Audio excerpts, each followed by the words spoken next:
Welcome to the Real Estate Guys radio program. Buying a property is one thing, operating it is another. Today we're going to talk about one of the most important aspects of owning real estate, and that's property management. It's the key to profitable investing. And we've got a great guest on the Real Estate Guys radio program. The Real Estate Guys are throwing a party and you're invited. Join Russ and I at the New Orleans Investment Conference, October 25th through 28th. Now in its 43rd year, it's the nation's longest running investment conference and features some of the biggest names in economics and investing, including Robert Kiyosaki, Chris Martenson, Peter Schiff, and many, many more. The Real Estate Guys are speaking in 3 different sessions and attending lots of others, and we're hosting a hospitality suite one of the evenings for our friends and listeners, including some VIPs for you to mingle with. So make plans today to join the Real Estate Guys at the New Orleans Investment Conference. With everything going on in the world, no serious investor can afford to miss it. Send an email to neworleansparty@realestateguysradio.com and we'll get you all the details. That's neworleansparty@realestateguysradio.com, and we'll see you in New Orleans.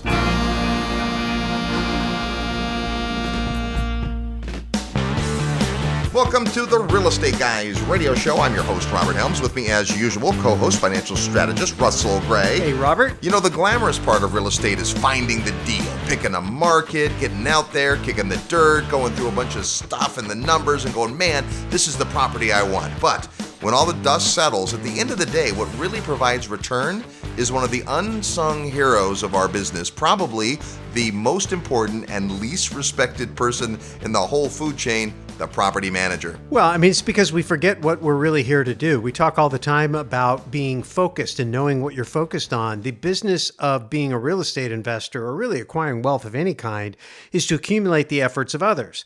And so it's not the property that makes you money, it's the tenant that makes you money. And when the tenant gets up every day and goes to work for someone somewhere and produces an income, they typically send you about 30% of their income to live in your house or your property. And so if you realize that it isn't the property that's making you money, it's the tenant, and the function in your model that makes the tenant happy is the property manager, that's the most important person on your team. You bet it is. That's the person that interacts directly with the money. And so today, we're going to talk about some of the aspects that you need to think about. And really, for most of us, we're not going to be hands-on property managers. Now, when you start out, it may be that you buy a little rental house and it's near where you live and you manage it yourself. That's certainly a possibility. The problem with that is there's a point at which it probably won't be possible anymore for you. Hopefully, you'll have so much real estate in your portfolio that you wouldn't even have the time in the day to manage it all. So eventually you get to the point where you're going to outsource management. Now, this is true whether we're talking about commercial property, residential property, resort property, virtually any kind of property, self-storage, assisted living, whatever it is, there's going to be a management component.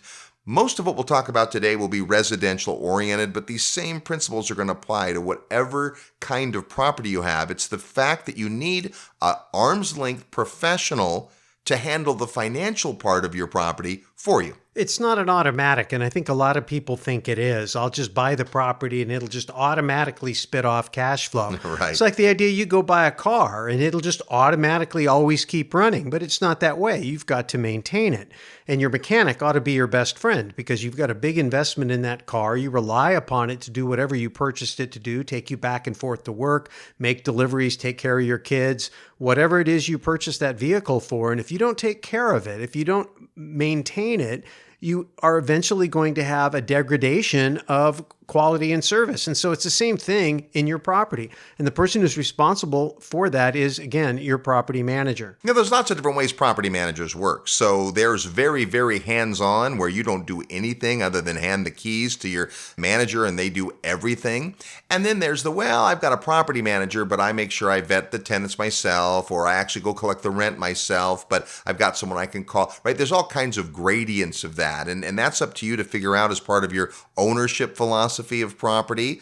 At some point, it probably makes sense for you to outsource most of it, but what you've got to be able to do is to manage the manager. And the other part of it is you're building a business. Real estate investing is a business, whether you're part-time or full-time, whether you're syndicating or just investing in your own account. At the end of the day, you're running a business, and there are vital functions in every business.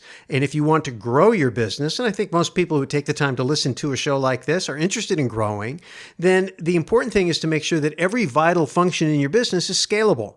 And if you're involved, you by definition are not scalable. Right. You only have 24 hours in a day, 7 days in a week. You probably have other things that you are demanding your time and attention and focus and all that. So if you're going to be involved, then there's two things you need to do. Number one, you need to make sure whatever aspect you're involved in is scalable, meaning you have some plan for when you aren't available or you're at capacity. You also need to make sure that if you are part of the team and you're relying upon the property manager or a third party to do part of the function, and you're going to do part of the function, just like you were talking about, Robert, that you don't hang your other people up.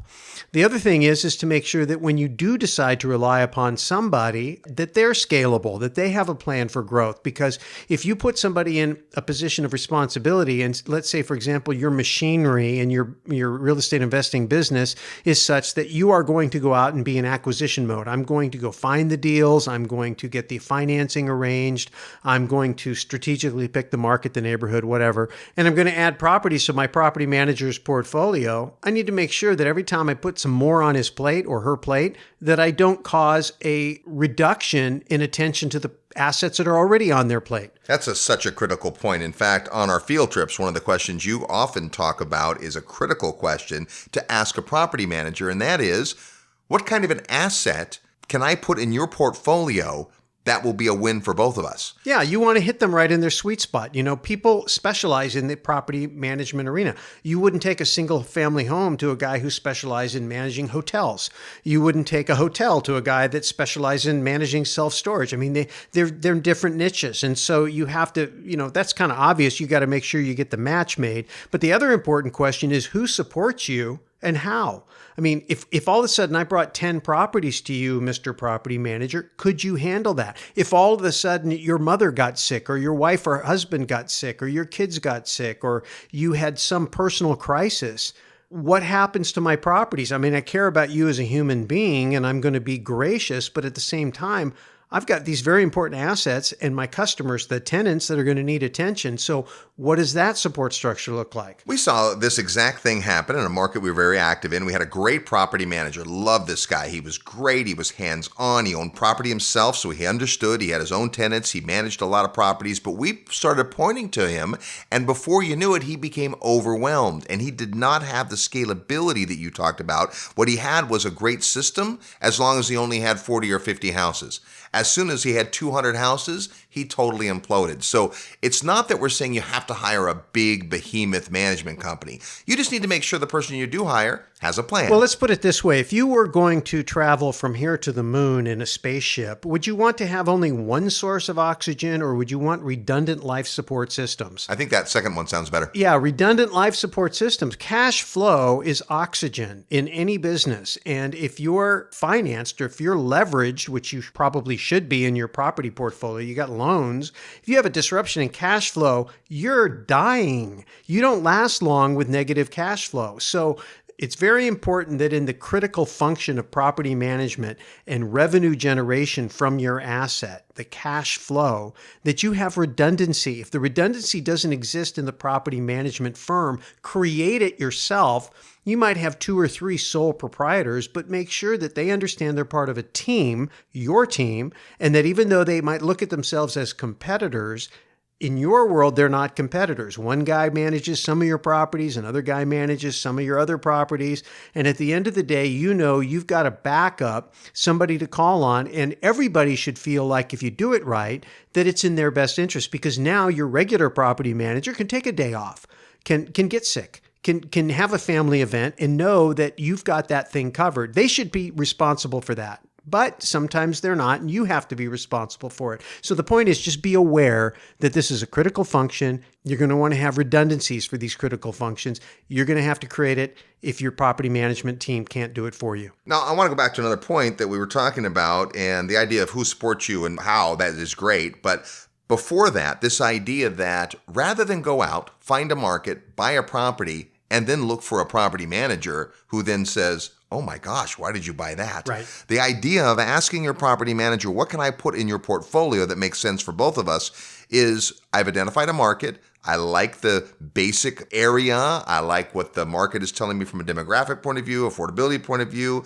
a lot of tenants in the marketplace. Before I pick a property, go to the property manager and say, I'm thinking about getting a 3-2 around this price range. They will have gold for you when it comes to the nuances of what's in demand, specifically submarkets and sub-neighborhoods, and they'll be able to point you to some great stuff that even maybe your real estate agent can't. Well, sure, because they're living in the street. They know where the demand is. They know where the applications are coming from. They know what they look like. They know if the number of applications is growing, if they're not, when people come in, what type of floor plans, neighborhoods, configurations they want to have. They know all that, and they know it in real time. When you go to look at your research and you look at statistics, you're looking in the rearview mirror. You're looking at what happened, which is an important point on the curve. But it doesn't tell you what's happening right now. The people who have their thumb on the pulse of the street right now are the people who are handling tenants right now in today's world. They're fielding the phone calls, they're taking the applications, they're dealing with the problems. They can tell when a neighborhood is deteriorating, beginning to shift. You won't see that from a distance.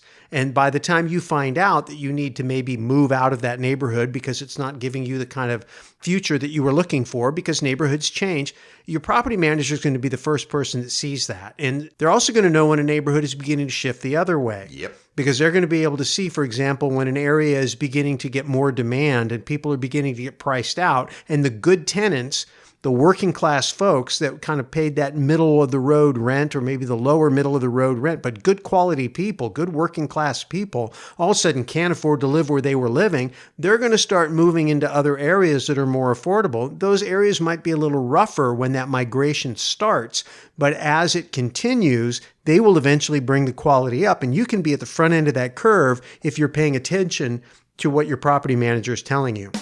We're talking about property management, the key to profitable investing today. We've got some strategies, some ideas, and a great guest before we're done. You're tuned to the Real Estate Guys radio program. I'm your host, Robert Helms. Live nationwide, you're listening to the Real Estate Guys. Find out more at realestateguysradio.com. Are you ready to profit in paradise? Hi, it's Robert Helms, and if you think real estate investing means tenants, toilets, and termites, think again. Located just a short plane ride from the U.S., a virtually untouched paradise awaits, the beautiful country of Belize. When you go to Belize with the Real Estate Guys, you'll spend 4 fabulous days discovering one of the most intriguing real estate markets I've ever seen. With its jungle rainforests, pristine beaches, and 81-degree turquoise water, Belize is one of the most beautiful places on earth. Plus, it's considered one of the top 7 tax havens in the world. Belize property is on the rise, and many experts think the best is yet to come. But don't just take my word for it. Come experience Belize firsthand at our upcoming investor field trip. When you join us, you'll discover the many reasons we love Belize, like tremendously undervalued beachfront land, super low taxes, ease of doing business, and so much more. Get the details at realestateguysradio.com. Just click on events. See paradise for yourself. Click events at realestateguysradio.com, and I'll see you in beautiful Belize. Hi, this is Patrick Donahoe, CEO of Paradigm Life. Wall Street and banks spend billions of dollars per year in advertising with the goal to convince you that they are the solution. But take a look around. None of their advice has worked. If you're listening to this, odds are pretty good that you're already a real estate investor, or at least becoming one. So why do you do it? Is it to hedge inflation, the tax benefits, or maybe it's to get your money away from Wall Street? It's because of these benefits and so many more that I created the Real Estate Investor's Guide to the Perpetual Wealth Strategy. When you combine successful real estate investing with the Perpetual Wealth Strategy, you have the recipe for what has helped the wealthy to establish their financial well-being for decades. You can download the Real Estate Investor's Guide to the Perpetual Wealth Strategy today by clicking the Resources tab on the Real Estate Guys Radio homepage. Don't wait, go download it now. Hello, Robert Kiyosaki. Listen to the Real Estate Guys. They're wild and crazy, but they really know what they're talking about. Welcome back to the Real Estate Guys radio program, heard every weekend on this great radio station, all the time at realestateguysradio.com and all your favorite podcast outlets. Thanks for tuning into the show. We're talking about one of the most critical functions when it comes to your real estate team, and that's your property manager. And again, that can vary. If you buy a single-family house, there's companies and people that work on those types of properties. If you buy a small apartment building, that's another type of management. If you have a large apartment complex, you'll have some office type management and some on-site management. If you buy a retail or industrial property, it'll look different. If you have a hospitality property, it's all different. But the basis is this. There's two things most property managers are responsible for. Number one is helping you find and vet and place a tenant, and that's a whole area we'll discuss. And number two is the continued support and appreciation of that great client of yours, otherwise known as your tenant, and making sure that the property is being kept up to speed. Both the tenant and the property have to be taken care of. And for that, they'll typically receive a fee. What do they charge? Well, there's no exact answer to that. It's like saying how long is a piece of string. It completely depends. Property managers generally charge something to place the tenant, the first part of the equation, and something as an ongoing part of servicing you and your tenant. So the first part is they got to place the tenant. So that may mean they're going to market the property, and maybe not just your property, but a bunch of properties. They're going to have websites and digital marketing and social media and ads, and they'll have a page in the local For Rent magazine and all those things they do to get interested parties in. Then they're going to go through a process to vet those people, make sure that they're worthy of staying in your beautiful rental property. And then they're going to go through the process of credit check and all that kind of stuff. So the financial part, they've got to show the property. There's a lot there in that stage. You know, there's a couple schools of thought. There's one school of thought that says you need to establish what your policies are going to be and they implement them for you. And then there's the other school of thought, which is probably a little bit more along my thinking, is pick the right person and let them do their job. Yeah. You know, because they know, you may say, well, I only want people with great credit. And they'll say, well, that's fine, but everybody with great credit's not what's applying. If you want your property full, you're going to have to be a little more flexible. I don't want any pets. Yeah, but everybody who has pets is really where the demand is, and I don't want kids or what. I mean, you can't say that, but you know what I'm saying. Let the property manager help you. Starting with what we were talking about before the break about looking at where the property is and what kind of property and neighborhood and all that, but also the tenant and the demographic. The property manager is the one that's got to deal with that. And the other thing, Robert, you brought up that I think is important is you talked about the marketing of the property. Marketing is changing a lot right now because of social media, which is great because if you do it right, you can bring costs down. So when you look at your relationship with your property manager, one of the things you want to make sure is that expenses and compensation, revenue generation to you and to them, they're all aligned, meaning that they make money when you make money. They may have their own ideas about what their model should look like. You have to ask yourself, does this incentivize them to do things that are in my best interest and their best interest, or are their best interest at odds with my best interest based on the financial motivation? If you're going to spend your time being expert at something, be expert in the business model of the property manager and the financial motivation of whether they're on your side or they're not on your side. So let's talk about that. What is their motivation? They want to get nice, paying, happy tenants with good jobs that stay a long time in your unit so that they can collect that monthly amount. It might be 3%, 10%, 30%, depending on the type of property. Now you may be saying, wait a minute, 3% is way too low.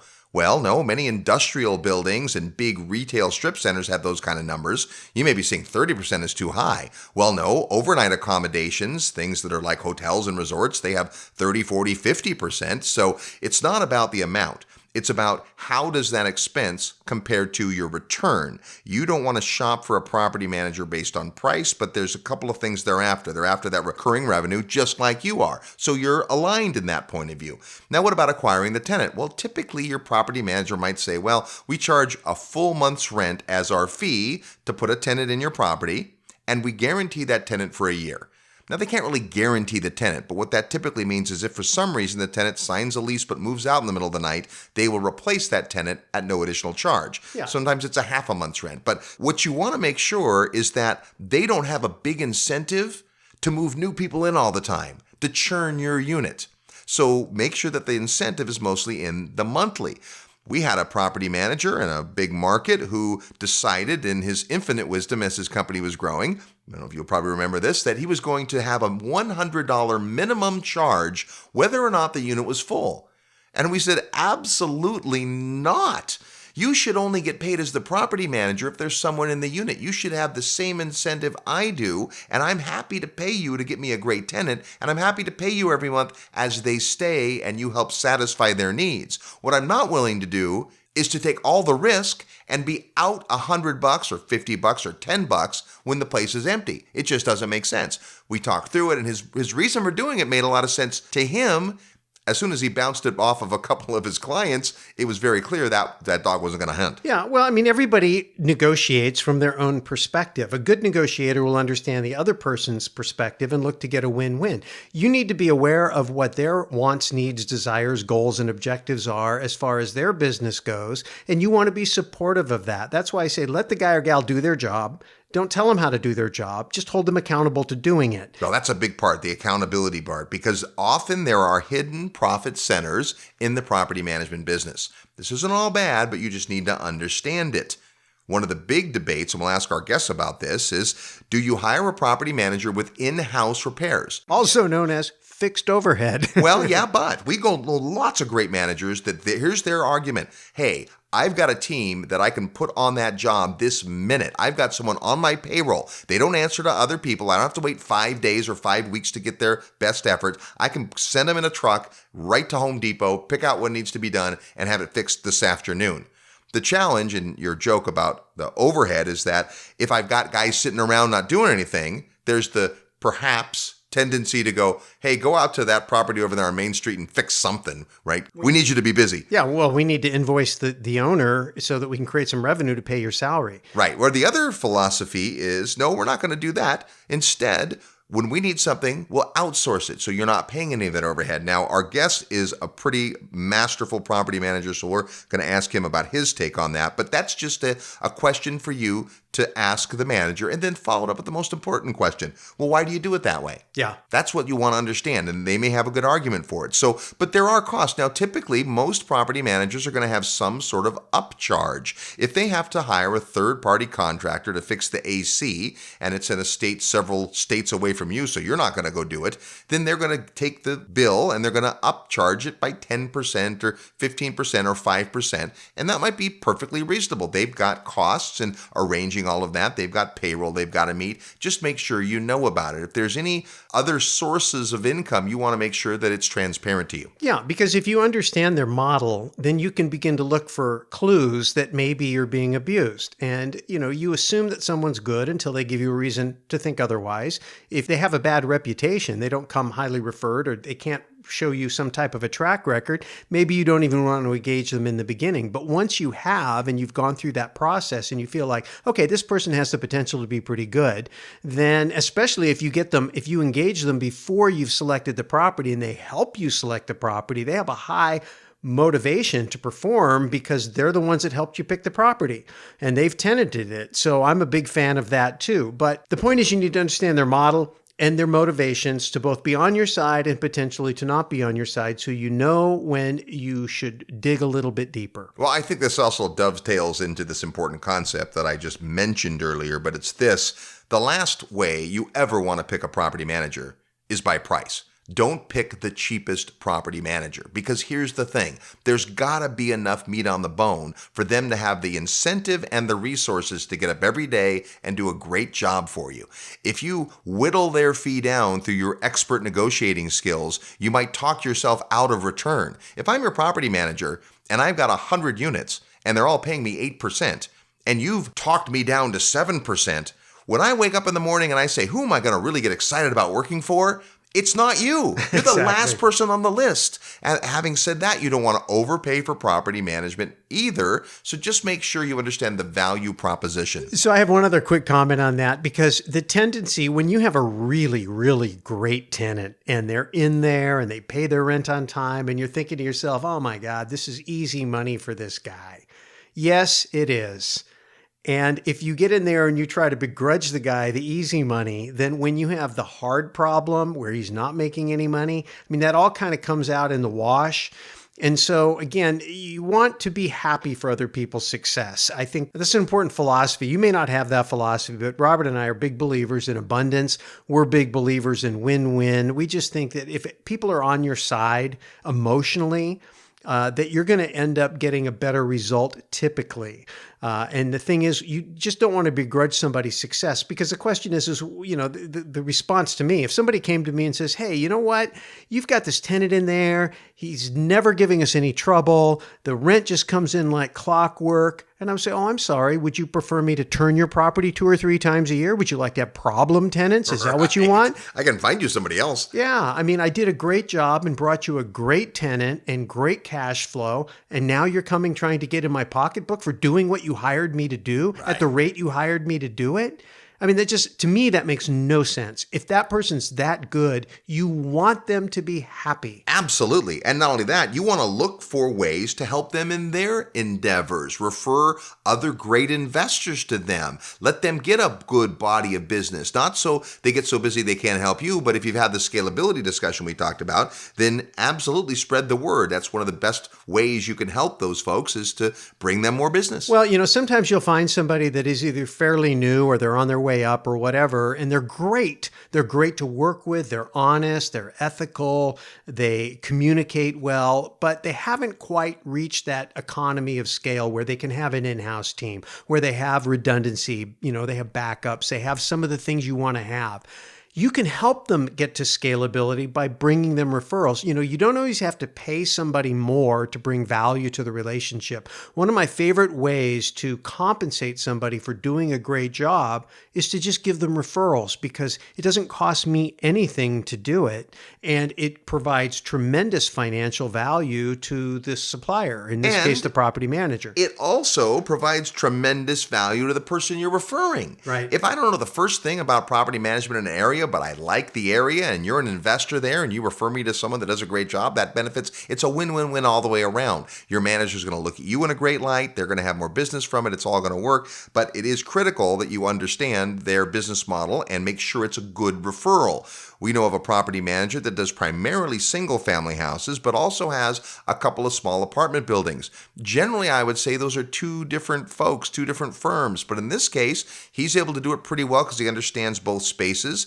You'd want to have that discussion. I'm guessing if you want a bunch of single-family homes and you decide to buy an 8-plex somewhere, you probably need a different property manager. Yeah, I think really the bottom line for all of this is to understand this is a people business. Your tenants are people. They're not widgets. Your property manager is a human being. He's not a widget.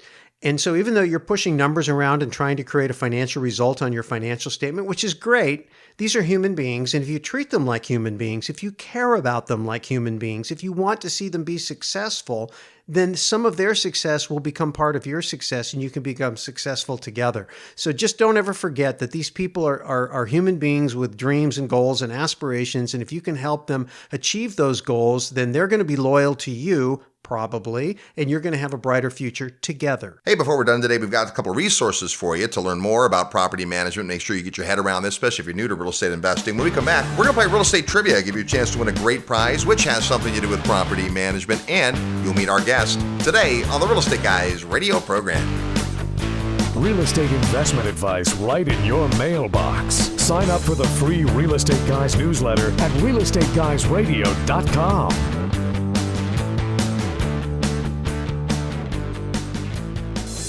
Memphis is famous for being the home of the king of rock and roll, but it's also the king of cash flow. If you're looking for affordable cash flow properties, it's hard to beat Memphis. Get your portfolio rocking and more cash flowing your way by calling Terry Kerr at Mid-South Home Buyers. Terry's the king of turnkey properties. Contact Terry through the resource section at realestateguysradio.com. And be sure to order Terry's tips for turnkey rental property investing report. It's free. Just send your request to turnkey@realestateguysradio.com. Worldwide demand is making coconuts one of the highest yielding cash crops available today. Coca-Cola, Pepsi, and many high net worth individuals have invested billions of dollars into coconuts for strong growth and solid long-term income. Yields could be as high as 18% or more per year. Capital appreciation and exceptional income for up to 60 long years could be an absolutely brilliant investment to pass on to future generations. For more information, qualified accredited investors should email coconuts@realestateguysradio.com. Diversify wisely with direct ownership of fully managed coconuts on prime farmland close to the beautiful Costa Rican border. Email coconuts@realestateguysradio.com. This announcement does not constitute either an offer to sell securities or a solicitation of an offer to purchase. Offering made by prospectus only. For more information, email coconuts@realestateguysradio.com. Hi everyone, this is Jim Rickers, the author of The New Case for Gold, and you're listening to The Real Estate Guys. Welcome back to the Real Estate Guys radio program, heard every weekend on this great radio station all the time at realestateguysradio.com. We're talking today about the importance of property management. The right property manager can make or break your property, and we've got a guest who knows a thing or two about that. He's been in the property management business many, many years. Please welcome our good friend and the Rich Dad advisor for real estate, Mr. Ken McElroy. How are you? Hey, what's going on? Always good to see you, and you know, we're right in your wheelhouse, man. Property management. Your door into real estate was managing property. For the listeners that don't know, give us your quick background on property management, how you got in it. Yeah, well, it's, I needed a free place to stay. So I got that in exchange for running a building in downtown Seattle when I was in college. And that's really when I started learning everything, honestly. Collecting rent, cleaning toilets, literally painting units and evicting people and renting to people. And I actually liked it, believe it or not. And I had a nice career there in Seattle. I ended up running almost 20,000 units up and down the western U.S. For a big company based out of Seattle, and that kind of gave me my platform for being able to purchase them. Because I had seen a lot by that time. After 8-9 years of running properties, I had seen a lot. It's like a mechanic knows which car to pick. You kind of figured out how the apartment world works. I had managed small properties, big properties, new ones, properties all up and down from California, Oregon to Washington, in different cities with different laws. And, and you just learn a lot. You learn a lot about people, you learn a lot about things, and you learn a lot about occupancies and, just everything it needs to, because in the property management world, if you don't perform, you get fired. Right. So it gave me a great opportunity to learn, all the little things that are necessary to I think, help properties perform well. Well, and for many of our listeners, they are looking at maybe acquiring their first investment property. They've got a couple investment properties under their belt, and the things that can give them heartburn have to do with getting the right manager. Let's talk about some of the basics when it comes to finding a good property manager. What is someone really looking for? Well, I think they're looking for experience, first of all. And I think a lot of times, if you try to do it yourself, you really are going to run into just some of the basic mistakes. And there are several. And a lot of people don't really give property management the respect that I think it deserves. And so sometimes they go, well, how hard is it? I've heard this. How hard is it to collect rent? You know what I mean? Says someone who never has. Yeah. So, and that's how smart they are, right? So right. It's just so much to it. And so we look for experience, and we look for people that can withhold the rules, and be confrontational, but not too confrontational. When they need the rent or they need things done, they're assertive. And when they can also project forward to see potentially things that are going wrong in the next 30 days, 60 days, and kind of anticipate. Because in property management, you never look back. It's always, what's happening today and the next day and the next day and the next day. And that's how you manage cash flow. Yeah, which is critical. Obviously, you lose control of the cash flow. You lose control of the property, especially if you have a mortgage involved. And yet, I think people do. We were talking before the break about how it is the most important and least respected part of the whole equation, right? It's crazy. And yet, that is what delivers the return, is good, solid management. What about the expectations? If I'm an owner, whether it's a single-family house or apartment, and I'm going to hand the keys to the car to somebody, what kind of things should I be able to expect from a good property manager? I think, to go to the highest level, you should expect the return you wanted and no issues. Yeah. Honestly, you should expect a check every month with no issues. And you should have a statement with it that shows you, how the money was spent or whatever. And so that is the ultimate. The ultimate is to not have the owners of the properties ever call the property management for any reason. Right. And the reason they call them almost always, is because the tenant has reached out to them for something or they're not getting paid. You know, a lot of folks in our world think of you as the big-time syndicator. You and Ross go out and do these big deals and so forth. But the heart of making that work is you've got a great property management team, and you've got both a corporate kind of mentality about management, but then each property that you guys run, you have a local team. How does that get administered, and what do the people on the ground have to be good at? A lot of things. So we have about 250 people in our property management company. And basically the way we do it is we have a district manager that oversees a number of managers, and then the managers oversee the staff. And so the key to everything is communication, in my opinion. So for example, one of the things I like the staff, the on-site manager, to do is to have a daily meeting with the staff. Okay.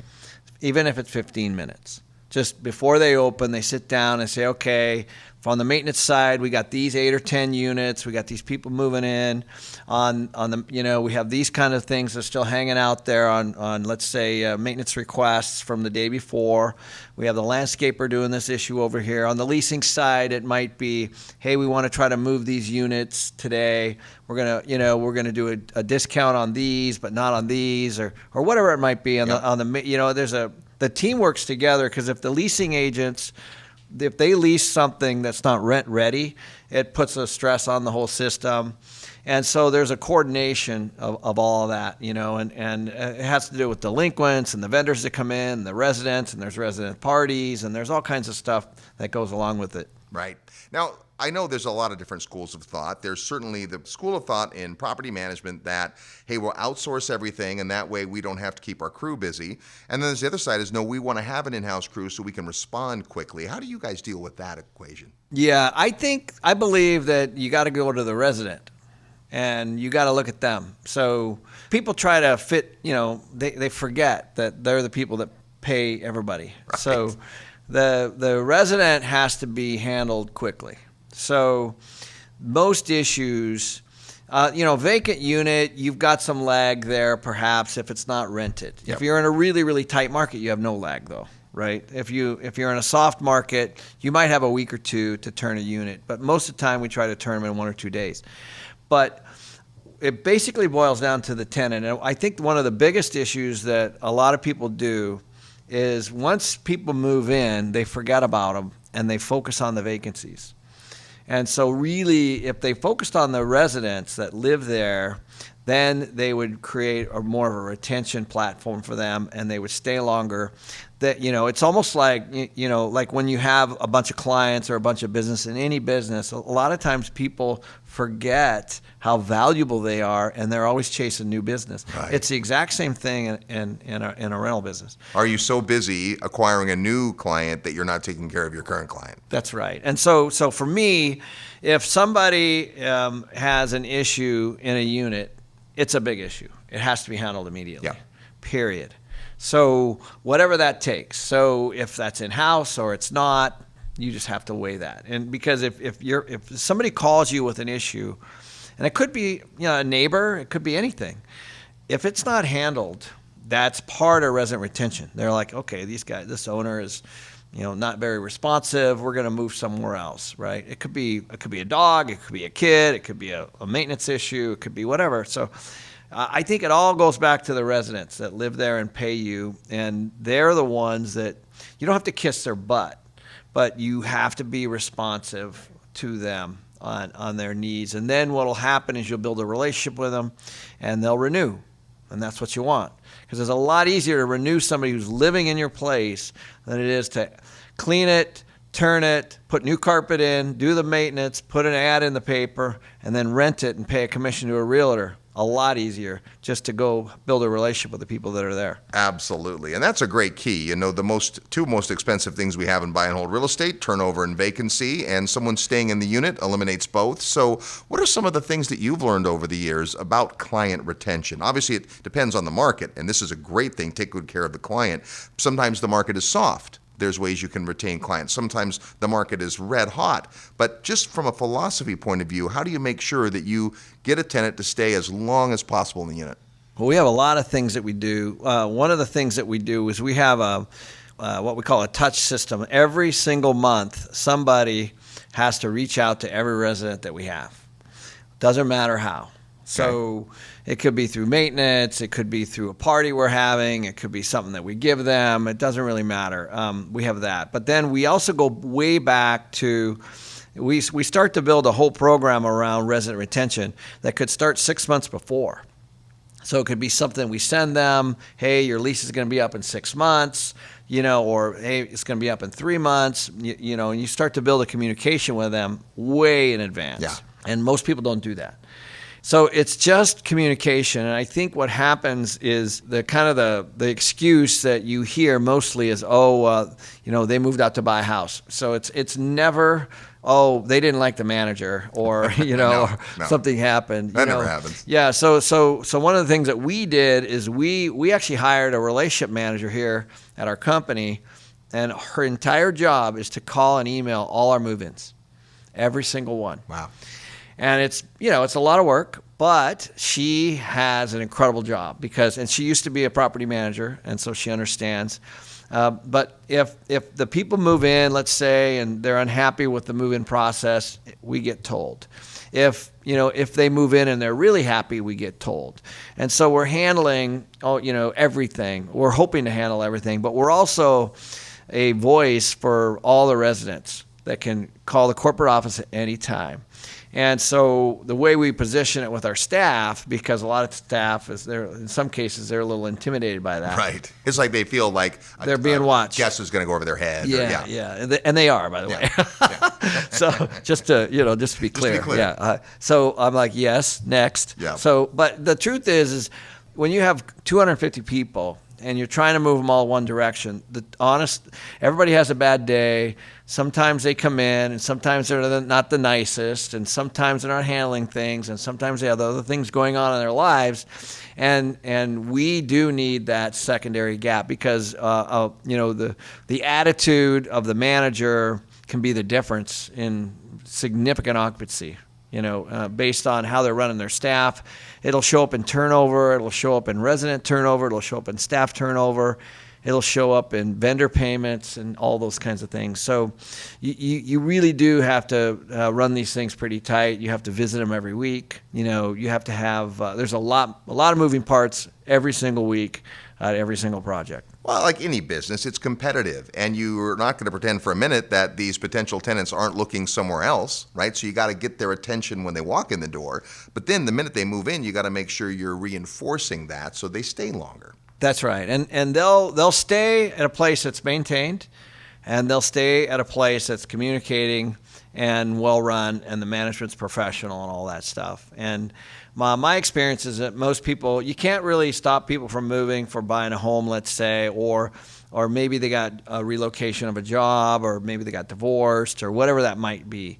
But I think that you can retain a lot of people a lot of the time. And, we shoot for a 50 to 60% retention rate, and depending on the market.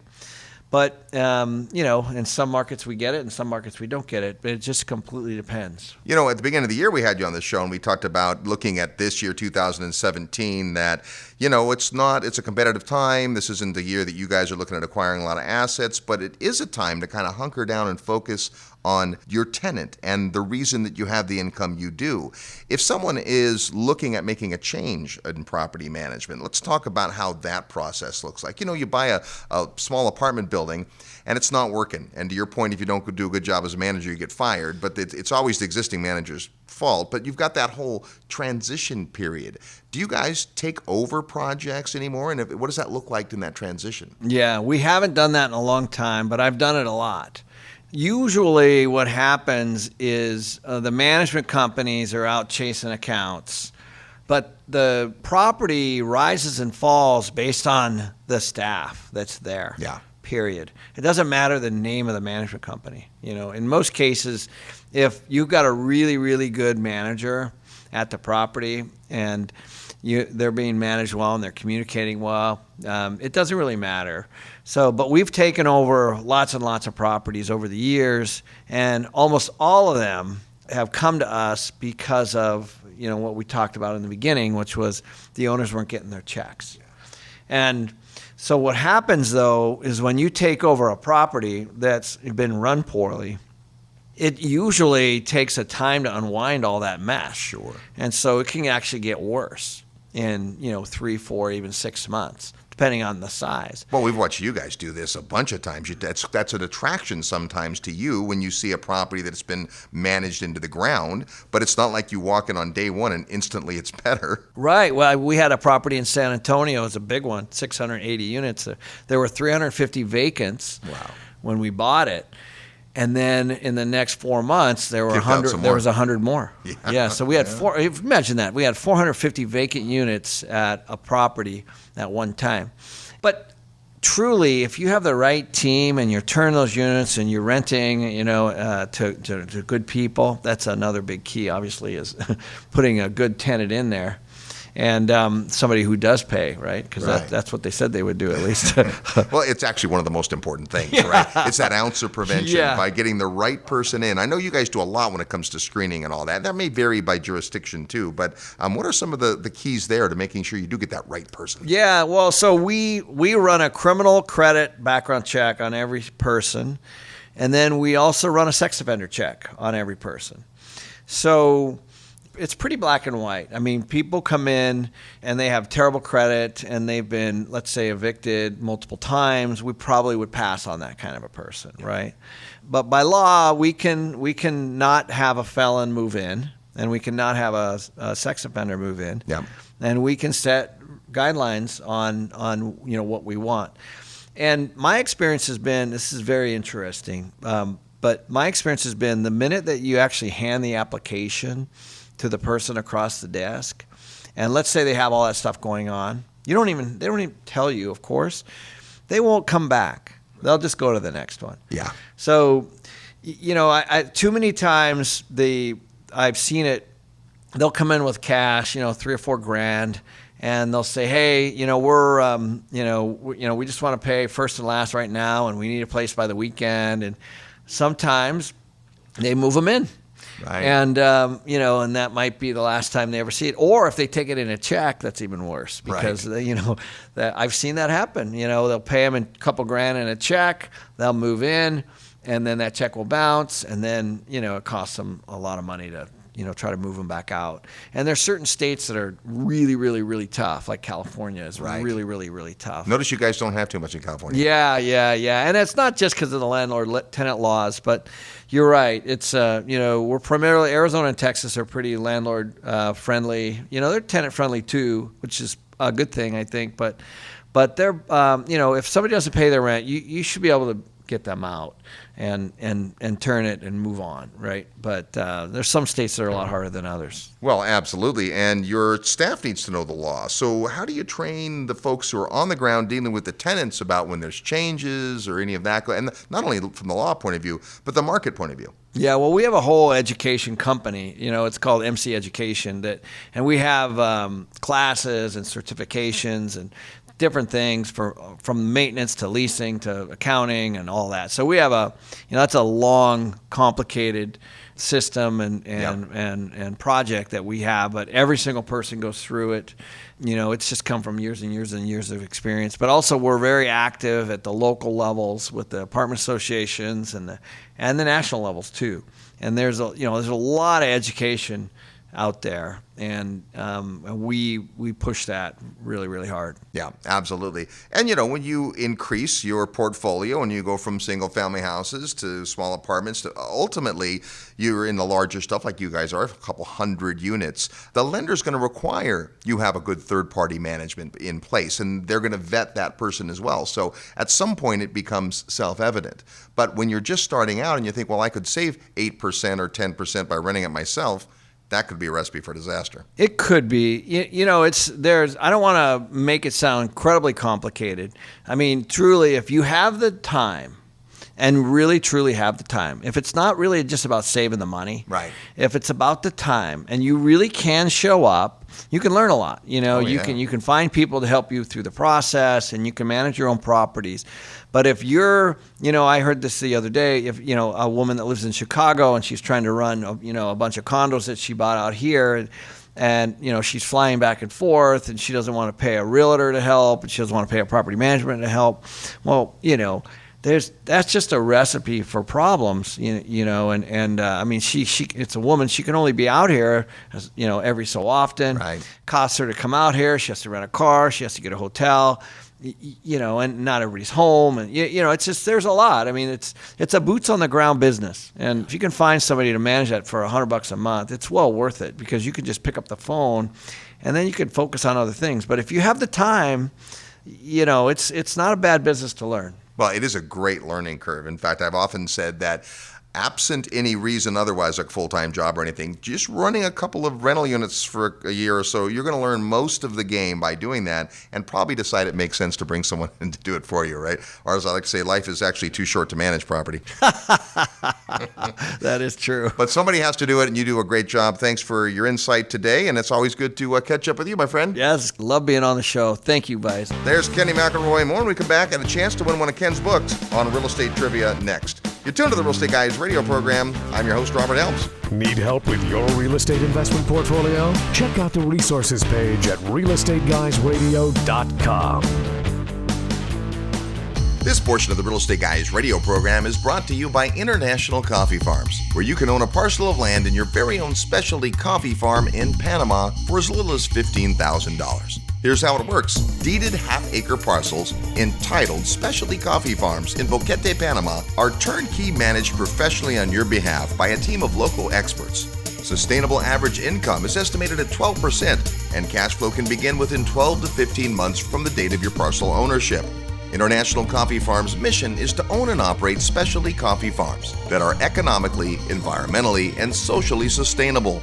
As part of this mission, 20% of the gross profits of each farm is committed to a socially sustainable fund to improve the lives of the Panamanian coffee farm workers and their families. International Coffee Farms currently owns and operates 9 specialty coffee farms with half-acre parcels available for immediate ownership. To find out how you can become a coffee farm owner in Boquete, Panama, email coffee@realestateguysradio.com. That's coffee@realestateguysradio.com. Stop for a moment. Why are you listening to this show? Are you dreaming of a bigger, brighter financial future? More personal freedom to live life on your own terms? What if there was just one skill that could make it happen? There is. Sales. Robert Kiyosaki says every entrepreneur must be good at sales. It's true for investors too. Sales is how you attract money, people, and opportunities. Sales is the skill used to negotiate deals and lead your team. Sales skills are essential to success. The good news is, it's a learnable skill. The great news is, we've created a 2-day interactive workshop to teach those skills to you. Make plans today to attend How to Win Funds and Influence People, Mastering the Art of Financial Selling. For dates and details, send an email to sales@realestateguysradio.com or visit realestateguysradio.com and look under events. Gain the skills you need to succeed. Email sales@realestateguysradio.com or look under the events tab at realestateguysradio.com. Hi, I'm Steve Forbes. You're listening to The Real Estate Guys. Listen up. Welcome back to the Real Estate Guys radio program, heard every weekend on this great radio station, all the time at realestateguysradio.com. We're glad you've tuned in this week, no matter how you've done that. We've got an important topic, property management. Who's going to operate the property you buy to ensure the returns you're after? It's time to play real estate trivia, your chance to win a prize by knowing today's real estate trivia question. Just a minute, I'm going to ask you a trivia question that has to do with a famous landlord. As soon as you know the answer, all you have to do is send us an email to trivia@realestateguysradio.com. Include your name, the answer to the question, and your mailing address, because if you're the winner, we're going to get you a copy of the ABCs of Property Management, a great book by Rich Dad advisor Ken McElroy. Talks all about property management, and it's worth the read. That could be yours if you know today's real estate trivia question. Last week on the Real Estate Guys, we talked about the path of progress, and we had Randall O'Toole on the show. We asked this: the USA's largest collection of funeral service artifacts is housed in the National Museum of Funeral History. Where's it located? And the answer? Houston, Texas. Here's our real estate trivia question for this week. Name the landlord on the TV series Friends. You remember Friends? Those 6 friends who lived and played and laughed together and all that stuff. Anyways, a very popular television show. It started in the mid-90s. They had a landlord. What was his name? The character's name. If you know, or you want to take a guess, send your best guess to trivia@realestateguysradio.com. Include your name, the answer to the question, and your mailing address so we can send you a copy of The ABCs of Property Management by Ken McElroy. That's today's real estate trivia question. Thanks for tuning into the show. Tell a friend about the Real Estate Guys and tell a friend about the amazing Kenny McElroy. Yeah. I always like hanging out with Kenny because Kenny has so much street smarts and practical, no BS wisdom. Yes, He's just a guy that's been there, done that, and he just says it how it is, and it's great.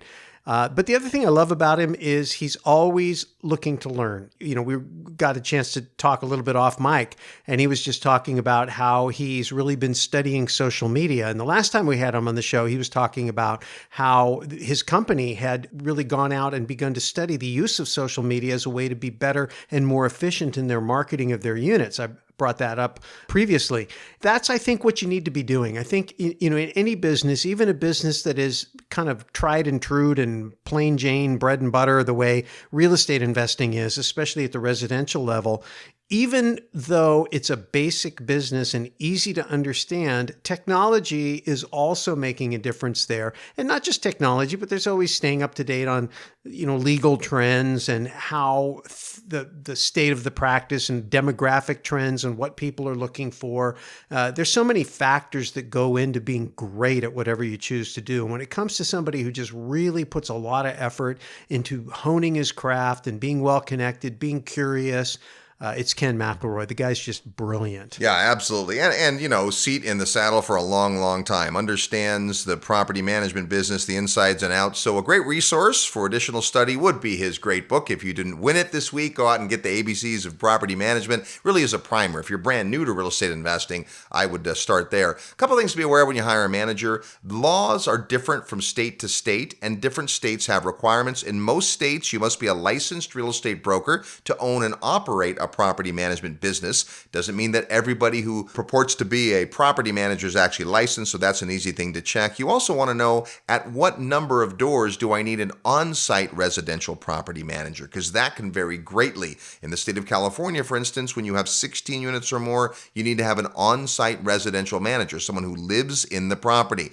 Now, their scope of work is a little bit up to you. They don't necessarily have to be the property management company. In many cases, like in Ken's case, his company has their headquarters where a lot of his upper level management are, and then at each of their properties throughout the United States, they have a team that actually does the day-to-day management on the ground. And so that kind of an arrangement gives him the kind of corporate level view, but also the real boots on the ground. When you're looking to hire a manager, you just want to make sure that they're licensed, that if they're going to live on site, that you understand that. With an on-site manager, you're generally going to give them some sort of rent concession. As Kenny joked about, yeah, I got free rent. I was the same way. I was an on-site residential property manager for 5 years at an apartment building where I got my rent in exchange for being the manager. I started as the assistant manager, worked my way up to the manager, but that's a cost that my owners had to bear. They had to say, well, we've got a unit for the manager, we've got a unit for the assistant manager. Those had to come off the top in terms of income, but it made sense because they paid me a lot less than they would have